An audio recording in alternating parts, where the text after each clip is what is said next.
아멘. 감사합니다. 오늘 이 본 말씀을 가지고 하나님의 일을 하는 자들에게 하나님이 양식을 주신다. 신령한 양식을 위하여 일하는 일꾼들, 이런 제목으로 함께 은혜를 나누도록 하겠습니다. 우리에게는 먹어야 할 양식이 정말로 필요합니다. 지구촌에 수많은 사람들이 먹을 거리가 없어서 굶어 죽어가고 있는 것, 특별히 어린아이들 그 기아 상태에서 아주 야윈 모습으로 한국 사람들이 한 달에 2만 원 아니면 3만 원 정도만 후원을 해도 그들이 참 그렇게 굶어 죽어가는 고통에서부터 벗어날 수 있다고 하는 그 광고 같은 것들을 우리가 자주 접할 수가 있는데요. 육체를 위하여서 양식 그렇게 중요합니다. 그걸 먹지 않으면은 한 70년, 80년 살 수 있는 육체가 죽음을 맞이할 수밖에 없죠. 그런데 좋은 양식을 먹고 또 아주 건강한 삶을 살아가던 사람도 언젠가는 그 육체의 겉사람은 또 죽음을 맞이할 수밖에 없습니다. 그것이 인생이잖아요.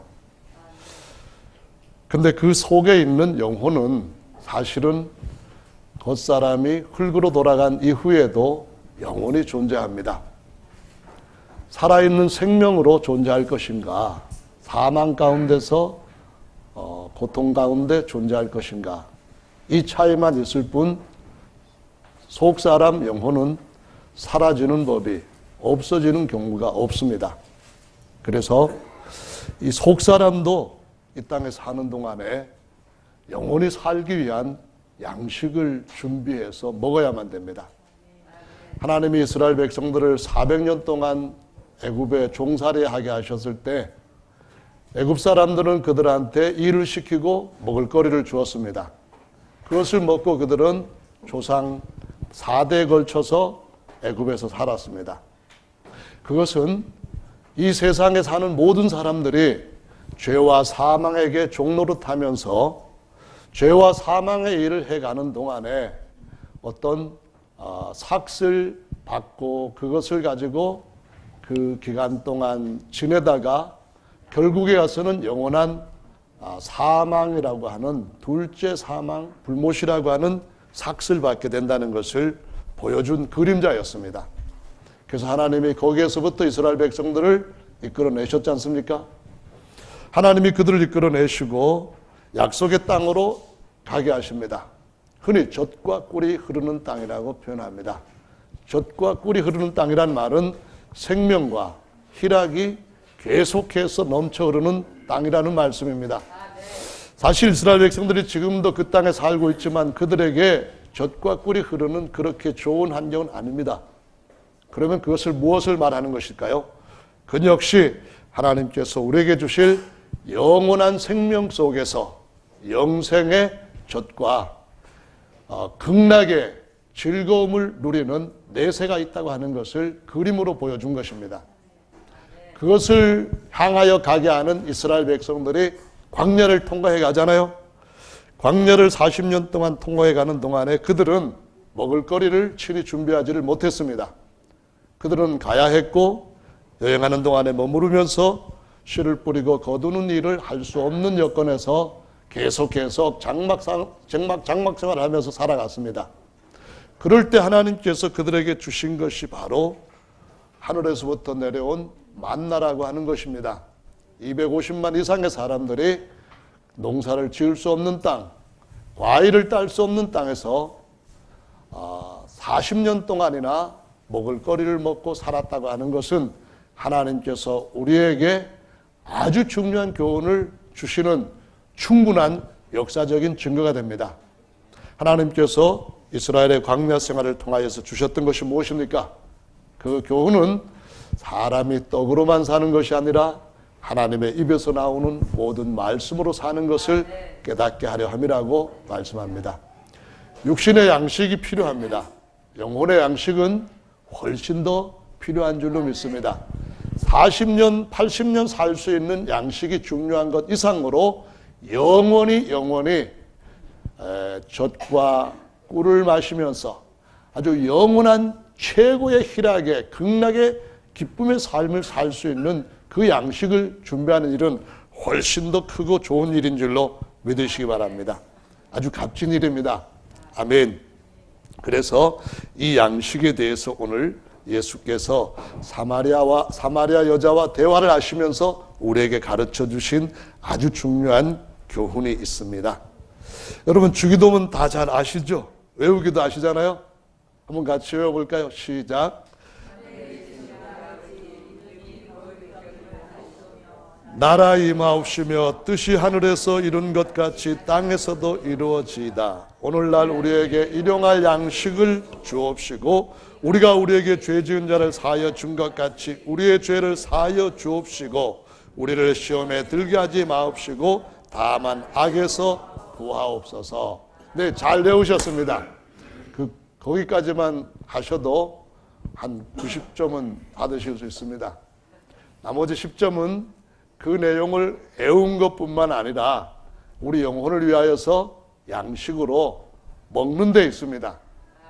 만약 외우지 못한다면은 저 사람 머리가 안 좋겠다, 안 좋다 뭐 이런 얘기를 들을 수 있습니다. 근데 그건 그렇게 중요한 일은 아닙니다. 머리가 좋아야 천국 가는 것이고 머리가 나쁘면은 천국 못 가는 것은 아니니까요. 중요한 것은 그 양식을 먹느냐 먹지 않느냐 이 문제입니다. 주님께서 똑같은 마태복음 6장에서 31절, 32절, 33절에 이렇게 말씀하십니다. 그러므로 염려하여 이르기를 무엇을 먹을까, 무엇을 마실까, 무엇을 입을까 하지 말라. 이는 다 이방인들이 구하는 것이라. 너희 천부께서 이 모든 것이 너희에게 있어야 할 줄을 아시느니라. 너희는 먼저 그의 나라와 그의 의를 구하라. 그리하면 이 모든 것을 너희에게 더하시리라. 앞에는 주기도문을 가르쳐 주시면서 이렇게 기도하라 라고 하셨습니다. 하늘의 나라가 땅에서도 이루어지게 해 주십시오. 하늘에서 이루어진 것처럼. 그러시고 난 뒤에 우리에게 일용할 양식을 주십시오. 그렇게 기도하러 하셨습니다. 그런데 일용할 양식을 구하는 것은 이방인들이나 하는 것이지 하나님을 아버지라고 하는 하나님 아버지의 모든 것을 유업으로 얻을 수 있는 그런 약속을 갖고 살아가는 사람들한테는 구하는 것이 아니라고 말씀합니다. 앞에서는 일용할 양식을 주옵시고 이렇게 말씀해 놓고 뒤에서는 이방인들이나 하는 것이다 이렇게 말씀하시는 것은 무엇인가요? 이방인들이 하는 것은 육체 양식을 위하여서 오늘 뭘 먹을까? 짜장면을 먹으면 우리에게 어떤 것이 나쁠까? 뭐 이런 것들을 생각하는 그런 것이고요.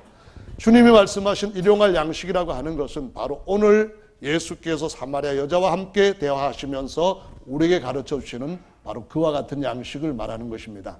무슨 양식입니까? 영생의 젖에 관한 것입니다. 할렐루야.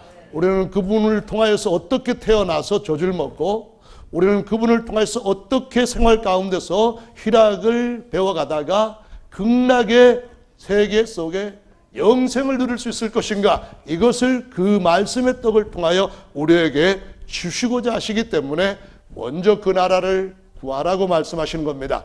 먼저 하나님이 옳다고 하시는 진짜 옳은 것을 구하라고 말씀하시는 것입니다. 그리하면은 이 땅에 사는 동안에 필요한 육체의 것들을 부족함 없이 우리 아버지께서 더하여 주실 것이라고 말씀합니다. 우리 박재우 집사님은 찬송인도 하실 때 아까 나 가난복지 귀한성에 들어가려고 그 찬송을 선곡해서 같이 아주 뜨겁게 인도하셨습니다. 거기에 가난복지 할 때 저는 짧게 거시기 합니다. 왜냐하면은 가난복지라니 왜 가난복지냐, 풍성복지 이렇게 하면 얼마나 좋으냐. 그런데 그 가난복지라는 말이 원래는 가난인데 글자를 음률에 맞추다 보니까 줄여가지고 가난복지가 되었습니다. 절대로 하나님의 나라는 가난복지라는 그런 복지는 없는 줄로 믿으시기 바랍니다. 그런데 하나님께서 우리에게 그것을 얻게 하시기 위해서는 심령이 가난한 자가 복이 있다고 말씀합니다. 심령이 가난한 자는 어떤 자입니까? 세상에 있는 것들을 다 얻었다 할지라도 여전히 영혼의 굶주림을 느끼는 자입니다. 여전히 내 영혼은 더 많은 것들을 먹어야 되는데 이렇게 갈망을 갖고 살아가는 사람입니다. 내 영혼은 주님께서 나를 완전히 그 젖을 먹고 그 말씀에 딱딱한 것을 충만하게 평생도록 먹어서 다시는 실패가 없는 영원한 하나님의 나라에 들어가게끔 나를 더 풍족하게 영혼에게 주셔야 할 것들을 주십시오. 이렇게 사모하고 찾는 사람이 바로 가난한 마음을, 가난한 심령을 갖고 사는 사람이고, 진짜 그들에게는 줄이지 않게 하나님의 모든 부요함으로 채우실 것이라고 약속하신 것입니다. 지금까지 우리 모두가 하나님의 영원한 약속이 얼마나 중요한가 하는 것을 같이 나누고 있습니다. 특별히 우리 기도하셨던 정용록 집사님은 기도 가운데 많이 쓰는 단어가 있습니다. 뭐죠? 여러분 혹시 기억하고 계십니까?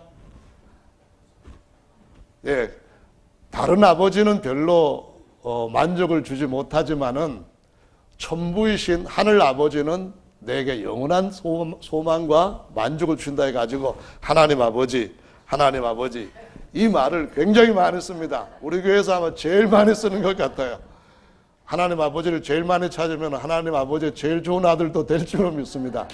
할렐루야, 아멘. 네, 그런 남편을 사랑하며 사는 우리 모 집사님은 행복한 집사님이라고 믿습니다. 할렐루야. 우리 천부께서 우리에게 주시고자 하시는 것은 우리 부모가 우리에게 주시고자 하시는 그런 마음보다 더 간절한 마음으로 주시는 것입니다. 우리의 육신의 부모가 주실 수 있는 것보다도 우리 천부께서 주실 수 있는 것은 훨씬 더 참된 것인 줄을 우리 모두가 믿어야만 합니다.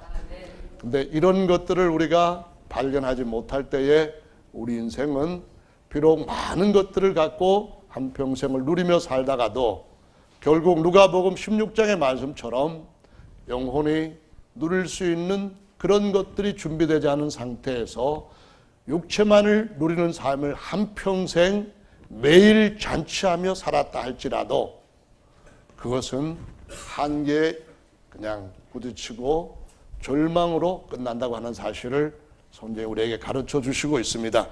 그래서 성경 말씀에 보면은 누가복음 14장에 잔치를 크게 벌리고 여기에 초대받은 사람은 복 있다, 그렇게 어떤 이가 예수님 앞에서 말했을 때 주님이 이런 말씀을 하십니다. 14장 15절로 24절의 말씀에 보면은 하나님 나라의 잔치에 초대된 사람들은 훨씬 더 복이 있다라고 말씀합니다. 하나님 나라의 잔치는 하나님의 말씀, 하나님의 음료, 하늘에 필요한 여러 가지 좋은 영양식, 보양식, 이런 것들이 언제든지 먹고 싶을 때에 풍족하게 먹을 수 있는 그와 같은 말씀의 떡이 진설되어 있는 잔치라고 가르쳐 주시고 있습니다. 우리 예수 이름 침례교회가 그런 말씀들, 이러한 주제, 저러한 주제, 모든 주제에서 하나님께서 가르쳐 주신 정말 풍성한 영양가 있는 말씀이 가득한 식탁이 우리 모든 가르치는 이들을 통하여서 어느 곳에서나 이렇게 준비되어 있고, 또한 거기서 함께 식사를 나눌 수 있는 그런 신령한 은혜가 있기를 예수님의 이름으로 축원합니다. 아멘. 오늘 예수님께서 사마리아 여자를 만나셨습니다. 본래 예수님은 유대인이시고 유대인들은 대대로 남쪽과 북쪽이 갈라져서 북쪽 10개 지파의 수도가 된 사마리아 사람들과 그 이후부터는 상종을 하지 않았습니다. 사마리아 사람이 오면은 이렇게 우회해서 돌아가는 정도였습니다. 왜 그러냐 하면은 사마리아 사람들은 하나님을 섬기는 데다가 또 다른 이방인들이 갖고 있는 것들과 이방인들의 혈통까지 같이 물려받은 혼혈족이 되어버렸기 때문입니다. 하나님은 세상 만민 가운데서 하나님을 섬길 자를 부르셨을 때에 아브라함이라고 하는 사람이 하나님 앞에 조요하고 응답했고, 그를 선택하시고 그의 후손들을 선민으로 세우셨습니다. 그런데 그들이 우상 숭배에 빠지게 되고 죄악 가운데 빠지게 되었을 때에 아수르라고 하는 제국이 와서 북쪽 이스라엘을 멸망시켰습니다. 그리고 거기에다가 아수르가 정복했던 나라들의 이민족들을 이주시켰습니다. 그래서 사마리아 땅에는 가난한 사람, 힘없는 사람, 약한 사람들, 억눌린 사람들만이 살아가고 있었는데 이주해 왔던 이방인들이 그들을 마음대로 부려먹고 아주 정말 인간 이하의 대우로 그들을 다루었습니다.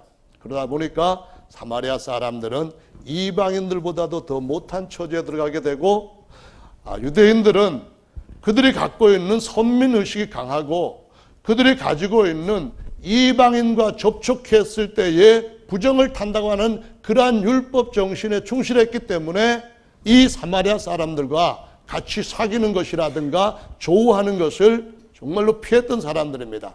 그래서 이 밑에 유대 땅에서부터 저 위에 갈릴리 땅으로 여행을 해야 할 경우에 중간에 사마리아가 이렇게 자리를 잡고 있는데 이렇게 우회를 해가지고 갈릴리로 여행을 하고 했었습니다. 근데 예수님께서 유대인이시면서도 일부러 갈릴리로 가실 때에 사마리아 성에 수가라고 하는 조그만 고을을 방문을 하셨습니다. 방문한 이유는 한 사람을 만나시기 위함이었습니다. 바로 사마리아의 수가성의 여인이라고 이름이 붙여진 이 한 사마리아 여자를 만나기 위하여서 일부러 그쪽으로 가시게 됩니다. 대화를 했지요. 제자들은 그 사이에 먹을 것을 준비하기 위해서 다른 곳으로 갔다가 먹을 것을 준비해 왔습니다. 근데 예수님께서 사마리아 여자와 대화를 하시는 것을 제자들이 보고 아주 이상하게 여겼습니다. 그렇지만 이 여자한테 뭘 그렇게 구하세요? 이렇게 묻는 제자는 하나도 없었습니다. 사마리아 여자가 예수님을 떠나고 난 뒤에 예수님께서 제자들과 대화를 하십니다. 제자들이 먹을 것을 가져왔습니다. 선생님 드십시오. 이렇게 얘기를 합니다. 그때 예수님이 하시는 말씀이 뭐라고 했는가 하면은 나는 너희가 알지 못하는 먹을 양식이 있다. 나 그 양식 먹었다. 이렇게 말씀을 하십니다. 제자들이 놀랐습니다. 누가 예수님한테 우리 주님한테 먹을거리를 그 사이에 갖다 드렸는가? 저 여자가 갖다 준 것은 분명히 아닌데 이런 생각을 하고 있습니다. 그때 주님이 하시는 말씀이 너희들 눈을 들어서 한번 들판을 바라보아라 하시면서 지금 추수할 때가 다 되어서 조금 시간이 지나면은 더 이상 추수할 수 없을 만큼 땅에 떨어져서 이렇게 싹이 나게 되고 제대로 자라지 못하고 썩어져 버릴 그런 시기에 이르렀다고 말씀을 하시면서 누군가가 씨를 뿌려서 이만큼 휘어졌으니까 이제 너희들이 나가서 그들을 하나님 나라로 들어올 수 있도록 추수꾼이 되어라 이 말씀을 하시면서 추수할 일꾼을 보내달라고 기도하라고 하는 말씀도 그때 하시는 것을 볼 수가 있습니다. 오늘 이 본문 말씀을 통해서 우리에게 주님이 가르쳐 주시는 것은 하나님의 집에서 충성된 사람들은 하나님의 일을 하게 되고 하나님의 일을 할 때는 하나님께서 그 종들에게 먹을거리를 주시게 되는데 그 일한 대가로 주신 그 먹을거리는 영생하도록 솟아나는 영생하도록 그 안에서 생명의 힘과 능력이 나타나는 그러한 양식이라고 말씀하시고 있습니다. 이 땅에서 우리가 일하면은 먹을거리를 얻게 됩니다. 이 땅에서 나아가서 열매를 채취할 수도 있고 땅을 파서 무슨 뿌리를 채취해서 먹을 수도 있습니다. 고구마를 캘 수도 있고 감자를 캘 수도 있고 사과를 딸 수도 있고 감을 딸 수도 있습니다. 그런데 먼저 주님의 나라와 그 의를 구하라고 하셨던 그 말씀대로 우리가 하나님께서 주시는 양식을 얻기 위해서는 어떠한 하나님의 일을 알고 그 일에 일할 수 있는 일꾼이 될 때에 주님께서 그에게 영생하도록 젖과 영원한 희락을 누릴 수 있도록 꿀을 주신다고 말씀하시고 있는 것입니다. 성도 여러분, 우리의 삶 가운데서 우리가 예수님처럼 닮아가고 예수님처럼 실한 삶을 살기를 원하신다고 한다면은 예수께서 일하시고 얻으셨던 그 양식을 얻으시는 모든 분들이 되시기를 예수님의 이름으로 축원합니다. 누가복음 10장의 말씀에 보시면은 예수님과 율법사와의 대화가 이어지고 있습니다. 율법사는 유대교에서 율법을 잘 가르치는 제사장들입니다. 예수님한테 묻기를, 선생님이요, 계명 중에 가장 큰 것이 무엇입니까? 계명을 요약한다면 한마디로 뭡니까? 이렇게 질문합니다. 그래서 예수님이 다시 그에게 대답을 하십니다. 그래, 내가 이 계명을 어떻게 읽었느냐?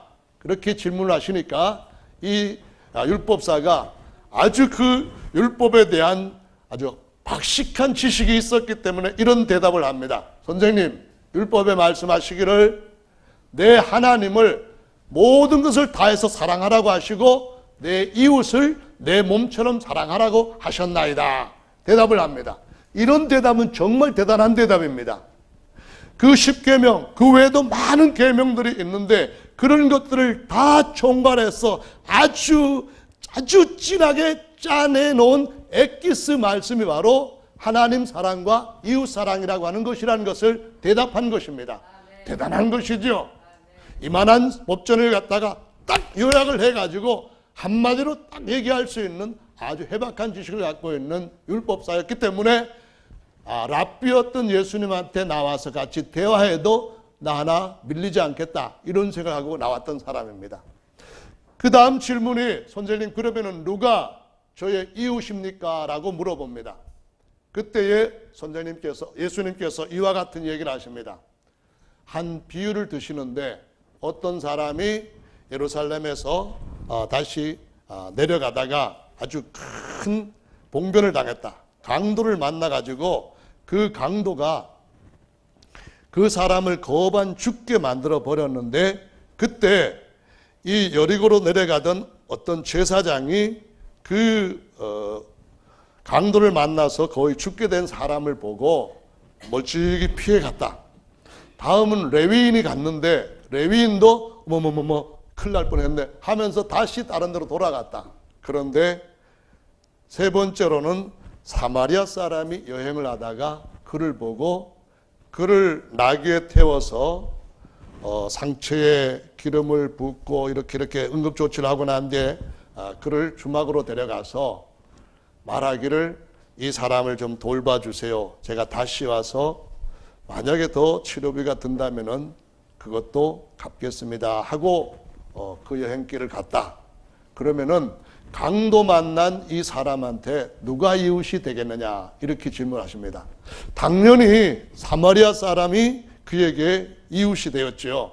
그래, 너도 가서 너의 이웃이라고 하는 친구, 너의 이웃이라고 하는 가족, 친지, 아는 사람, 너에게 잘해주는 사람, 그 사람만 사랑하려고 하지 말고 너의 사랑을 필요로 하는 그 사람에게 이웃이 되어라. 이것이 바로 내가 너에게 말했던 율법의 진짜 모습이다.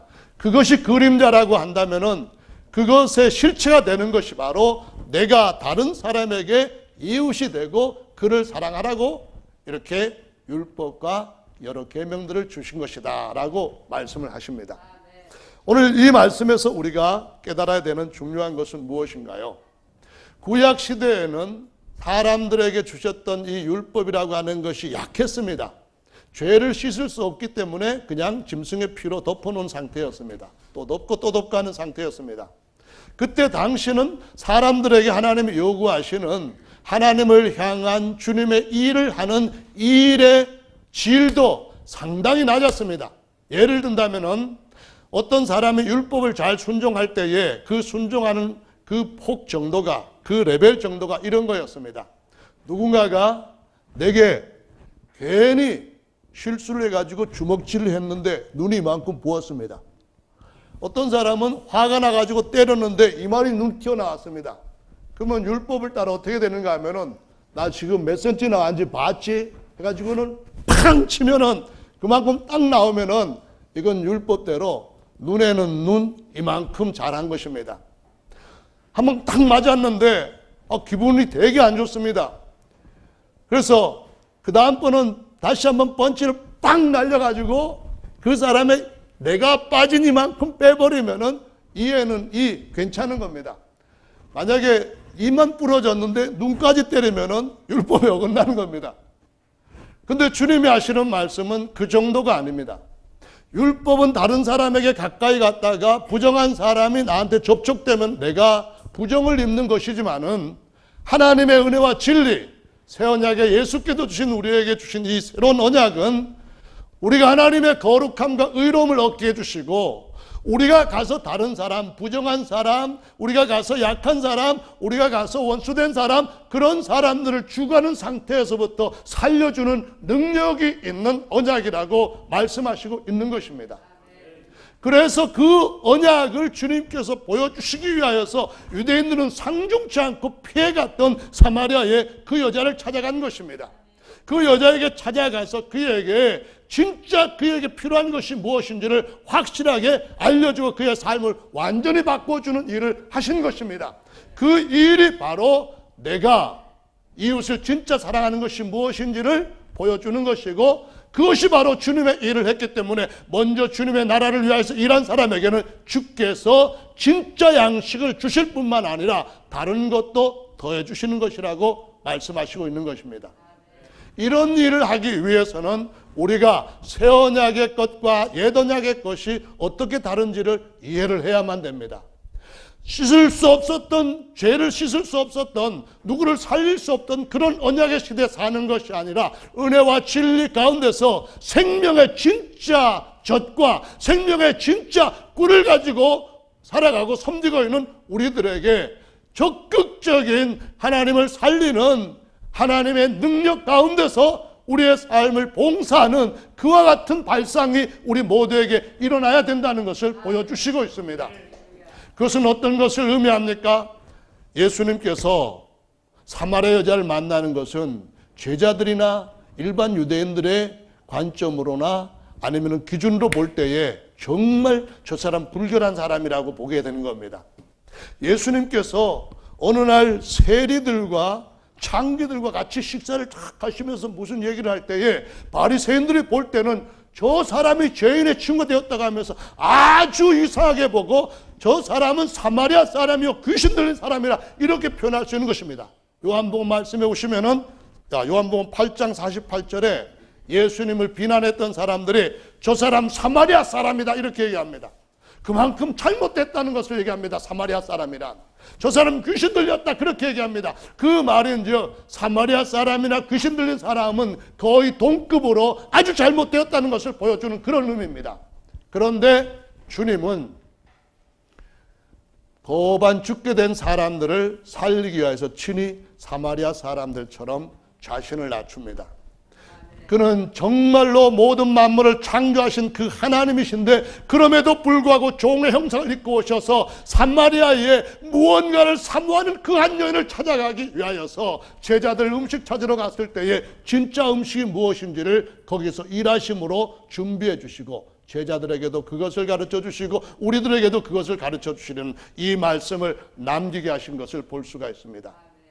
자존심, 그것은 하나님의 일을 해서 영원한 양식을 얻어야 할 사람들한테는 그렇게 중요한 것이 아닌 줄로 믿으시기 바랍니다. 원수와의 그런 감정, 물론 우리는 존중받아야 됩니다. 물론 우리는 서로 화목해야 됩니다. 물론 우리는 다른 사람을 축복하여 저주하지 말아야만 됩니다. 그런데 누군가가 내가 그를 저주하지 않았는데도 불구하고 내가 그에게 욕하지 않았는데 불구하고 나에게 저주하고 나에게 욕하고 내 눈을 때렸을 때에 그때에도 우리의 자존심을 내려놓고 주님께서 주시고자 하시는 더 나은 하늘의 양식을 얻을 수 있는 더 능력 있는 일꾼이 되었다고 하는 사실을 잊지 않는 것은 매우 중요한 일입니다. 우리는 하늘에 계신 아버지를 아버지 아버지 부를 수 있는 하나님의 아들로 다시 태어난 존귀한 자들입니다. 천사들이 이 일을 할 수 없기 때문에 하나님은 천사를 보냈다 할지라도 그 천사 입에는 저기 요바에 와 있는 베드로를 청하라. 그가 너와 내 가족이 구원을 얻을 진짜 떡을 줄 것이다, 이렇게 말합니다. 천사들이 할 수 없는 존귀한 직분, 세상과 하나님을 화목하게 하고 하나님의 아들로 새롭게 태어나게 할 수 있는 이 진정한 생명의 젖과 영원한 극락의 희락의 꿀을 갖고 주님을 섬기는 자들이라는 사실을 기억하시기 바랍니다. 그래서 자존심 그렇게 대단한 거 아닌 줄로 믿습니다. 그래서 우리와의 어떤 악감정 그거 내려놓을 수 있는 우리인 줄로 믿으시기 바랍니다. 누가 뭐라고 욕을 하고 누가 뭐라고 비난하고 누가 뭐라고 눈탱이를 때린다 할지라도 오히려 주님 말씀하신 것은 원수를 위하여 축복하고 원수에게 오히려 오리를 가자고 한다면은 그럼 주님 나한테 심리도 갈 수 있는 양식을 주십시오. 제가 그 여행을 하겠습니다. 주님 제게 사마리아를 통과할 수 있는 그런 양식을 주십시오. 제가 그곳으로 여행하겠습니다. 주님 제가 여리고로 내려갈 수 있는 그 양식을 주시고 그 힘을 내게 주시고 내 발상을 바꾸어 주시고 내 사고를 바꾸어 주시고 정말 주님이 내 안에서 믿는 자에게 무엇이든지 할 수 있다는 삶을 바꿀 수 있는 진정한 에너지와 파워를 내게 부어 주십시오. 내가 이 양식을 먹고 싶습니다. 이러한 변화들이 우리의 삶 가운데서 일어나야 마땅한 줄로 믿으시기 바랍니다. 정말 우리는 너무 복된 삶을 살 수 있도록 주님의 복에 초청을 받은 사람들입니다. 정말 우리는 온 천하의 모든 것들을 다 얻을 수 있는 그 능력은 없지만은 그 온천하를 죽어도 살 수 없는 영혼들을 하나님의 영생의 떡에 영원한 생수의 그 잔치로 초대할 수 있고 그 잔치를 베풀 수 있는 더 큰 것을 하나님으로부터 받은 사람들인 줄로 믿으시기 바랍니다. 우리는 그런 식탁을 준비하기 위하여 주님으로부터 좋은 일꾼으로 충성된 일꾼으로 때를 따라서 그 양식을 공급할 수 있는 주님 맞이할 수 있는 준비된 일꾼으로 부름을 받은 줄로 믿으시기 바랍니다. 지난주에 우리 마오린 사모님과 같이 몇 번 식사를 했습니다. 근데 지난주에 최고의 값진 음식을 먹은 그러한 시간들이 어떤 시간이었느냐 질문한다면은 뭐 한 8만 원짜리 뷔페 가서 식사했으면은 아우 정말 좋은 양식 드셨네요, 그렇게 말할 수 있을 것 같지만은 아닙니다. 비록 1만 원짜리를 먹는다 할지라도, 아니 8천 원짜리를 먹는다 할지라도, 6천 원짜리를 먹는다 할지라도 거기에서 하나님의 말씀을 그에게 전하여서 할렐루야 젖이 흐르고 하나님의 말씀이 그에게 더욱더 깊은 것이 전해서 딱딱한 고기가 놓이고 하나님께서 거기에 생수를 갖다 놓으시는 그런 일을 통하여서 그것이 바로 영원한 희락으로 이어지게 하는 이런 잔치를 갔을 때에 이거 정말 최고의 잔치인 줄로 믿으시기 바랍니다. 최고의 식사입니다. 그래서 오늘 오후에 침례를 받으실 수 있도록 이렇게 한 이 일이야말로 미국서 선교하기 위해 가지고 돈 몇백만 원 들여서 나오는 그 일, 그것보다도 훨씬 더 값진 일인 줄로 믿습니다. 한 사람을 찾아서 사마리아에 가는 것, 이거 우리 인생에 너무너무 귀한 일입니다. 한 사람을 찾아서 한국에 가는 것, 여러 가지 어려운 여건들이 가로막고 있고 이런저런 조건들이 맞지 않는다 할지라도 이런 모든 것 다 내려놓고 사마리아 수가성의 한 여자를 찾아갈 수 있는 하나님 앞에서 최고의 양식을 구할 수 있는 저와 여러분들 되시기를 예수님의 이름으로 축원합니다. 할렐루야. 멋진 일입니다. 정말로 감격적인 일입니다. 이 여인은 사실상 자세히 살펴보면은 그렇게 사람들로부터 흠모받거나 아니면은 칭찬을 받는 그런 여자는 아니었던 것 같습니다. 요즘 시대야 결혼을 여러 번 하는 사람은 유능한 사람입니다. 여자가 결혼을 적어도 한 5번, 6번 할 정도면은 첫째로는 미모가 있어야 됩니다.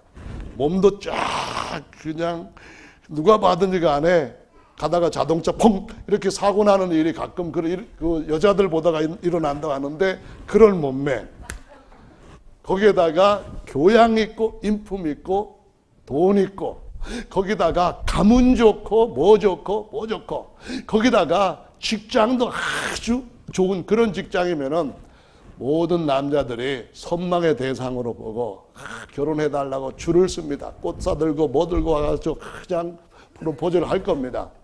그러면은 첫 번째 남자, 뭐 돈 많은 남자, 키 크고 멋진 남자 뭐 해보고, 그거 안 돼, 스타일 아니다, 나는 여기 만족할 수 없다 해서 두 번째 결혼할 수가 있습니다. 여전히 또 새로운 남자가 있을 것이다 해가지고 이렇게 봅니다. 근데 사람들 하는 얘기를 보면은 뭐 몇 번을 누구랑 이렇게 바꾸어서 결혼을 했어도 그입니다 뭐 이렇게 얘기를 하는데요. 뭔 자를 됐는지는 제가 잘 모르겠습니다만은, 이 여인은 그때 당시에 이렇게 인기 있는 연예인으로서 그런 삶을 살았던 사람이 아닙니다. 율법에서는 특히 사마리아 사람이라든가 아니면은 무슬림 같은 그 회교들 같은 경우에는 여자들에 대한 주의가 아주 정말 힘없이 불안한 상태에 있었습니다. 지금도 여자들이 어떤 율법에 의해 가지고 아주 비참하게 명예살인 같은 걸 당하는 일을 뉴스 같은 데서 보실 수가 있는데요. 마음에 안 들면은 버리면서 이혼증서 써줍니다. 그러면은 그 여자는 삶이 정말 기구한 삶 가운데로 떨어집니다. 두 번째 또 그런 일이 일어나고, 세 번째 또 일어나고, 네 번째, 다섯 번째 일어나면은 정말 이 여자의 삶은 막다른 골목에서 헤어나지 못할 엄청난 질곡 가운데서 씨름하며 겨우겨우 살아가는 여자입니다. 내 남편 데려오라 예수께서 말씀하셨을 때 남편이 없습니다. 이렇게 대답을 합니다. 왜 그럴까요? 난 지금도 또 다른 남자를 선택할 수 있다. 그게 아닙니다. 지금 살고 있지만은 저 남자도 나를 자기 아내로 인정해 주지 않는다는 겁니다. 그런데 이러한 여자의 마음속에 아주 놀라운 생각을 갖고 있다는 것을 주님께서 아셨습니다. 그것은 바로 하나님께서 찾으시는 그러한 마음을 갖고 있는 사람이라는 것을 주님께서 아셨기 때문에 그곳에 가신 것입니다. 하나님은 누구를 찾으십니까? 하나님은 하나님 앞에 진실한 마음으로 예배하려고 하는 자를 찾으시는 하나님이신 줄 믿으시기 바랍니다. 이 여자의 삶은 정말 힘들었습니다. 매일매일 원망하고 불평하시는 그런 삶이, 앞으로 어떻게 될지 모르는 암담한 삶이 그에게 항상 짓누르는, 정말 스스로도 다른 사람이 볼 때도 살기 어려운 여자였습니다. 그런 여자의 마음속에서도 하나님을 향한 소망이 있었고, 그런 여자의 마음속에서도 하나님께 주시는 진리를 얻겠다고 하는 가난한 심령의 갈망이 있었습니다. 대화 가운데 뭐가 나옵니까? 보통 사람 같으면 당신 선지자시네요, 제 과거를 다 아시는가, 창피해서 더 이상 얘기하지 못하겠습니다, 그럴 건데, 이 여자가 자신의 과거에 대해서 예수님이 딱 말씀하시자 선지자이십니다 이렇게 나옵니다. 자기 자존심의 문제가 아닙니다. 정리가 되어 있는 여자입니다. 자기 삶이 어떤 것을 좋아하는지 그것이 분명하게 그 한마디에서 드러나는 올곧은 여자입니다. 예배에 대해서 질문을 합니다. 우리 조상들은 이 산에서 계속 예배해 왔거든요. 그런데 유대인들은 어찌하여서 예루살렘에서 예배하라고 말합니까? 예배에 대해서 관심을 갖습니다.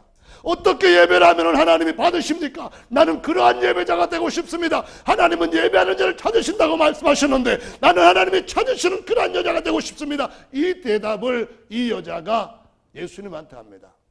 창세기 3장에 보면 아담이 범죄를 하고 난 뒤에 부끄러워지고 그 영광이 떠나게 되었을 때 몸을 가리기 위하여서 무화과 나무 옷을 탁 이렇게 해가지고 떨고 두려움 가운데 있습니다. 하나님이 아담과 교제하시면서 아담한테 은혜를 베푸시면서 아담한테 더 선하고 좋은 것에 대해서 말씀하시던 그런 날이 어느 날 갑자기 끊어진 것을 보시고 친히 찾아 나오셨습니다. 아담아, 아담아, 아담아, 내가 어디 있느냐 이렇게 질문하십니다. 어디 있는지 찾고 계십니다. 하나님께서 믿음의 조상 아브라함을 부르셨을 때도 똑같습니다. 진짜 하나님을 섬길 수 있는 자가 어디 있느냐 그 말입니다. 돌이 아니라 사람의 기술과 관으로 세워놓은 그러한 이미지를 섬기는 자가 아니라 천지 만물을 지으시고 그것을 말씀의 권능으로 붙들고 계시고 운영하고 계시는 그분을 섬길 자가 어디 있느냐 하고 찾으시는 겁니다. 아담이 저희 아버지는 우상을 만들고 섬기고 그런 자였지만은 내 아버지가 갔던 길 그것이 저에게 문제가 되지 않습니다. 내 조상들이 어떻게 하고 있든지 내 주변 사람들이 어떻게 하고 있든지 그것이 저에게 문제가 되지 않습니다. 하나님이 저의 하나님이 되시고 제가 하나님의 예배자가 된다고 한다면은 이것이 최고의 제게 인생에 있어서 가치입니다. 이런 사람을 하나님이 부르시고 믿음의 조상으로 세우신 줄로 믿으시기 바랍니다. 이세 다윗의 아버지입니다. 이세를 하나님께서 부르셨습니다. 은연중에 부르셨습니다. 왜냐하면 그 아들을 세우시려고요. 이세의 아버지 오벳입니다. 오벳이라고 하는 이름의 뜻은 예배자입니다. 하나님을 섬기는 자라 그런 뜻입니다. 하나님께서 하나님을 섬기는 그 오벳 그를 통하여서 그 이전에 기생남이었던 사람을 그 조상의 족보 가운데 들어온 엄청난 경건한 여자로 세우시고 그 족보에서 하나님을 진짜 예배하는 법을 배우게 하시는 그리스도가 태어나게 하셨습니다. 그 또는 이사야 9장 6절 말씀처럼 한 아기가 낳고 한 아들을 주신 바 되었는데 그 이름은 영존하시는 아버지라 전능하시는 하나님이라는 그 직분을 가지고 오신 임마누엘이셨습니다. 하나님께서 사람의 종의 형상을 입고 찾아오신 바로 임마누엘이셨습니다. 아담을 찾으셨던 그분이 다시 한번 사마리아 여자의 그 수가성의 갈증으로 그 마음속에 시원함을 찾는 그 여자에게 영생하도록 솟아나는 샘물이 내 배에서 흘러나오게 해주겠다고 그 하나님이 그 낮고 천한 종의 형상으로 사마리아인 모습이 아니라 더 천하고 낮은 종의 형상으로 찾아오셔서 그 여인에게 영혼의 물동이를 채워주시는 일을 하신 줄로 믿으시기 바랍니다. 그 야곱의 우물에서 물기는 일을 아예 내려놓고 내가 선지자들이 말했던 그를 만났다. 와보라고 그도 다시 영원한 하늘의 양식을 준비해서 그 마을 사람, 그 고을 사람, 자기를 이상해 보고 냉대하고 했던 그런 사람에게 와서 보라. 당신들이 보면은 내 과거를 말했던 그 사람을 볼 수 있을 것이다. 그분이 바로 우리가 예배해야 할 그리스도 주 하나님이 아니냐. 이것이 바로 영생의 떡을 준비하고 그 떡을 얻는, 먼저 그의 나라와 의를 구하면은 주님이 영원히 썩지 않는 젖과 꿀을 주시겠다고 하셨던 그 양식을 얻는 자들인 줄로 믿으시기 바랍니다. 주기도문으로 다시 한번 돌아가 봅시다. 우리에게 죄 지은 자를 사하여 주옵시고. 무슨 얘기입니까? 그들에게까지 우리가 이 양식을 줄 수 있는 하나님의 최고의 일꾼으로 살 수 있다는 것을 기도를 하면서 그 능력으로 주님 앞에 세워지면서 누리는 삶이라고 말씀하시는 것이죠. 이러한 진짜 양식을 구하는 그러한 충성된 종들의 삶이 우리 모두에게 계속 이어지게 되기를 예수님의 이름으로 축원합니다. 앞으로들 나오셔서 함께 기도하는 시간 갖겠습니다.